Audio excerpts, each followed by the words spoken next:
أهلا بكم. القانون السادس اللي هو قانون الاختصار. قانون الاختصار نصه: لا يمكن لشركتين امتلاك نفس الكلمة في ذهن العميل المستهدف.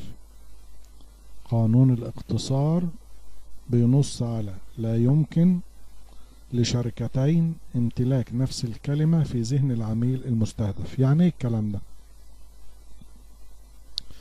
طالما او بمجرد ان المنافس بتاعك امتلك كلمة معينة او وضعا معين في ذهن العميل المستهدف، يبقى مفيش جدوى من محاولة امتلاك نفس الكلمة. ما تاخدش نفس الكلمة بتاعة المنافس بتاعك وعايزها تكون لك. زي ما قلنا قبل كده، لما بتقول السلامة في السيارات بيجي على طول بيتبادر الى الذهن ايه؟ فولفو. لأن فولفو يقول لك أقوى عربية في العالم، وفولفو خدت لنفسها شعار السلامة وتعرفت بيه من يوم ما أنتجت. يبقى خلاص هي عربية سويدية قامت على كده، فولفو اللي هي السلامة أو القوة.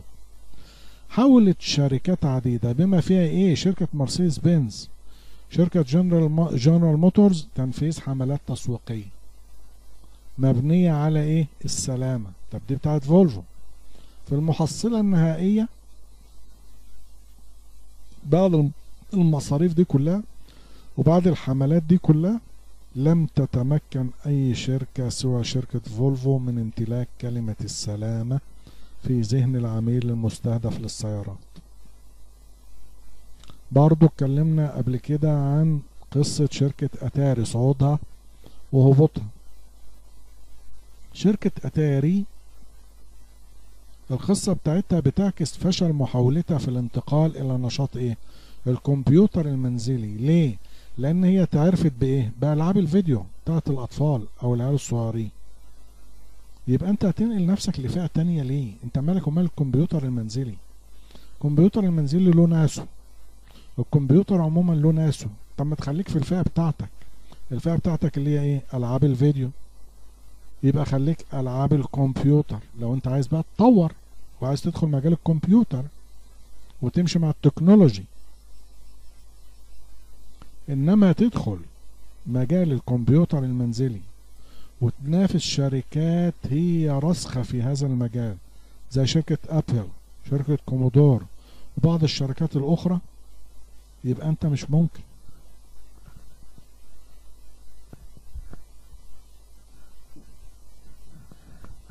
يبقى مش ممكن هتحرز النجاح اللي انت كنت بتحرزه في الفئة بتاعتك. ليه؟ لأن انت في ذهن العميل أتاري اللي هي فيديو الألعاب.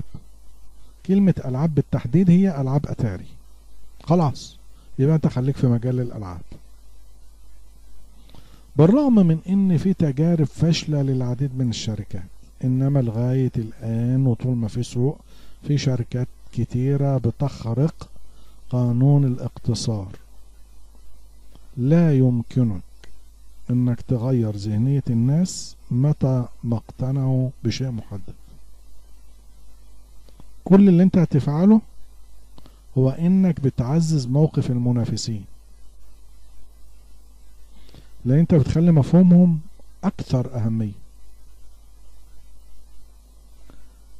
حاول البريد الاتحادي السريع الانتقال من توصيل الرسائل البريدية اللي هي اوفر نايت او خلال ليلة واحدة الى توصيل الرسائل الى جميع ارجاء العالم.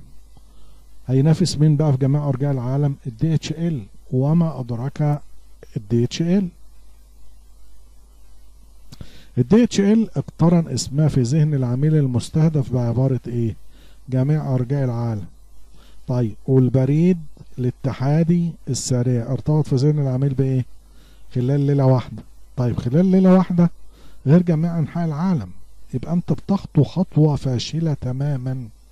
انت بتروح لكاتيجوري او فئة جديدة خالص، انت بتزاحم فيها مين؟ طب ما تخليك في اللي انت فيه. كانت خطابات البريد الفيدرالي السريع مزخرفة بعبارة خطابك في ليلة واحدة.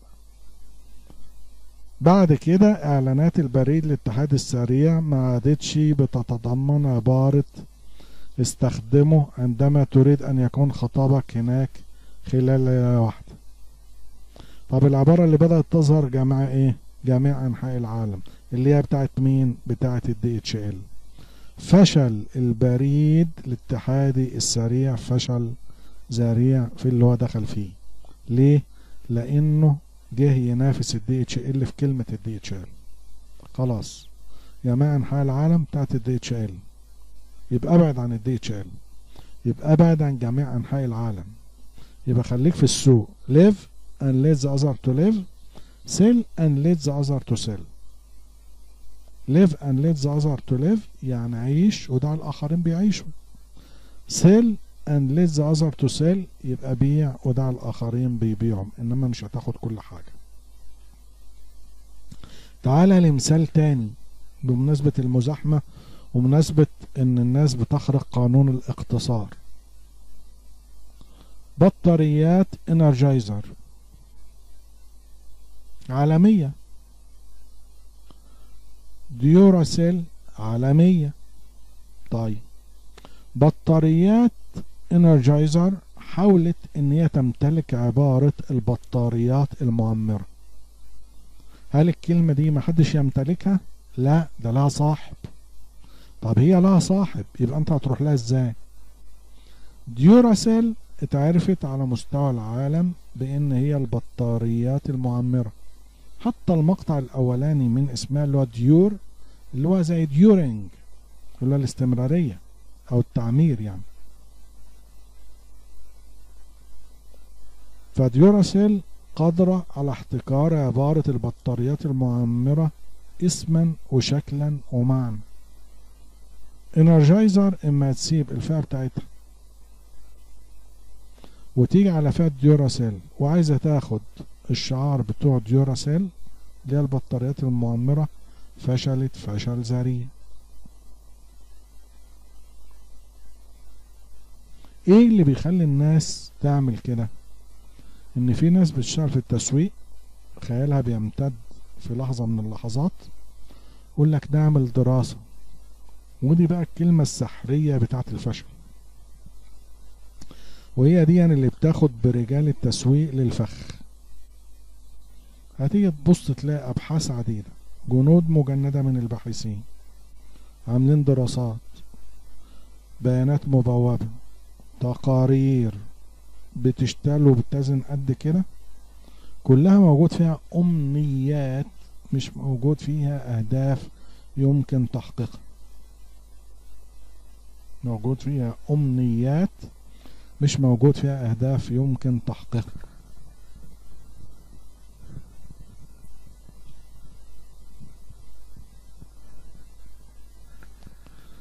وبالتالي فأنت مش هتقدر ان انت تحقق الهدف بتاعك اذا سبت الكاتيجوري بتاعتك ورحت للفئة بتاعة العميل او رحت للكلمة او الشعار بتاع العميل. اكبر مشكلة تواجه الناس حينما يستخدمون البطاريات هي ايه؟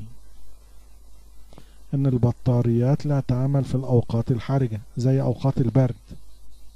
انت حتى في العربية بتقول هات البطارية كبيرة شوية عشان البرد عشان تقدر تدور.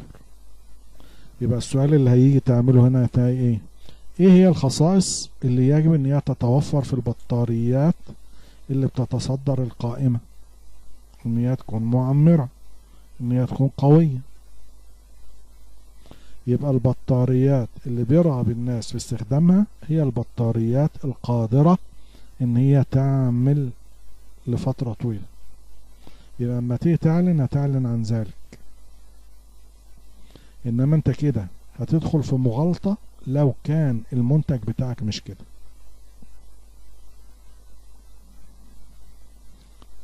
الجماعة بتوع بحوث التسويق بيبقى عنده شيء من عدم الامانة شوية اذا ما قالش للشركة اللي بتعمل البحث ان الفكرة دي مملوكة او ان الفكرة دي موجودة وطبقت من قبل شركة معينة. يبقى ما ينفعش تبحث فيها، ما ينفعش تدخل فيها، ولكن دور دايما على ايه؟ زي ما قلنا التسويق هي وظيفة التفكير الدائم والمستمر والبحث عن الجديد. ثم تقدر ان انت تشتغل، انما تنافس حد او تدخل مش هتقدر. اخر مثال ممكن يكون معاك دلوقتي اللي هي شركة برجر كينج. برجر كينج انحدرت انحدار شديد في نهاية الثمانينات واوائل التسعينات، وما تمكنتش من استعادة موقعها. ليه؟ لان الخاصية الاساسية اللي بيطلبها الجمهور في الوجبات اللي هي خارج المنزل دي هي ايه؟ الوجبات السريعة، هي السرعة. طيب في حد بيلعب في المجال ده ورقم واحد فيه قبل برجر كينج؟ ماكدونالدز. يبقى انت اما تيجي تعمل حملة تسويقية مهما انفقت فيها من فلوس وتقول ان احنا بتوع الوجبات السريعة، الناس مش هتصدقك. ليه؟ لان اقترن في ذهن المستهلك بتاع الساندوتشات ان ماكدونالدز هو ملك الوجبات السريعة. ماكدونالدز هو تعرف بانه اكبر سلسلة من مطاعم الهمبرجر السريع، فان السرعة بتنسب لمين؟ لماكدونالدز.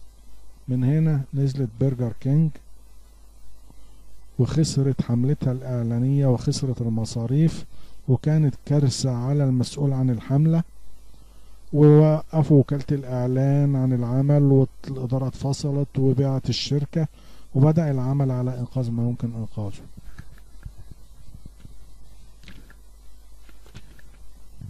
يبقى احنا نرجع لقانون الاختصار. قانون الاختصار بسيط جدا، لا يمكن لشركتين امتلاك نفس الكلمة في ذهن العميل المستهدف. دور على كلمة تتعرف بيها في ذهن العميل، وابعد عن انك تسيب كلمتك مهما كانت ضعيفة وتروح على كلمات الاخرين وتحاول ان انت تقتبسها. نشوفكم على خير ان شاء الله.